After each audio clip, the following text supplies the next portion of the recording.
যখন মাছ মাংস দিয়ে ভাত খেতে ইচ্ছা হয় না, তখন আমি এরকমভাবে ডিম রান্না করে থাকি। তো চলুন, ডিম রান্না করতে আমার এখানে একটু আদা বাটা, জিরা বাটা, রসুন বাটা, পেঁয়াজ বাটা, এরপর এখানে আমি দিয়ে দিচ্ছি লবণ, মরিচের গুঁড়া, হলুদ গুঁড়া। এরপর দুটো ডিম এইভাবে আমি ফেটে নিয়েছি। এরপর আমি একটা বাটিতে করে এটি চুলায় সিদ্ধ করার জন্য দিয়ে দেব। সিদ্ধ করা শেষ। এরপরে দেখুন এখানে আমি ডাল, মরিচ, পেঁয়াজ, তেল দিয়ে ভালো করে মাখিয়ে এরপরে কিছু পানি দিয়ে এটিকে আমি চুলায় দিয়ে দেব। ডালটা সুন্দর করে মাখালে কিন্তু ভালো হবে। তো এভাবে মাখিয়ে নিয়েছি। মাখিয়ে নেওয়ার পর আমি এখানে কিছু পানি দিয়ে দেব।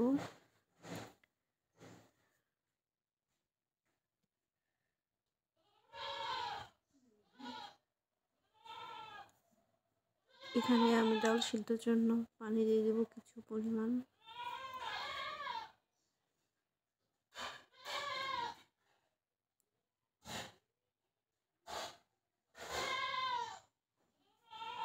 ডালটা কিন্তু আমি এভাবে ভালো করে মাখিয়ে নেব। এরপর আমি পরিমাণ মতো ডাল সিদ্ধর জন্য পানি দিয়ে দেবো এখানে।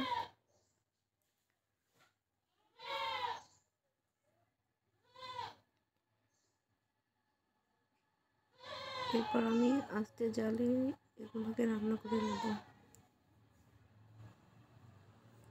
দেখুন এভাবে রান্না হচ্ছে।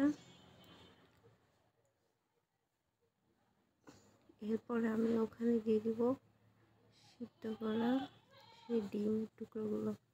দেখুন সম্পূর্ণ ডালটা কিন্তু রেডি।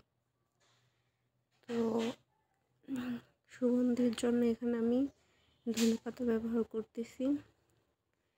এটা কিন্তু খেতে অসাধারণ লাগে।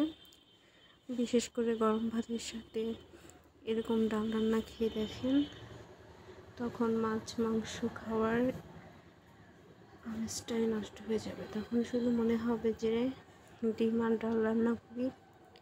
সবশেষে এটা যেমন খুব সহজেই তাড়াতাড়ি করে ফেলা যায়, খেতেও কিন্তু অনেক মজা।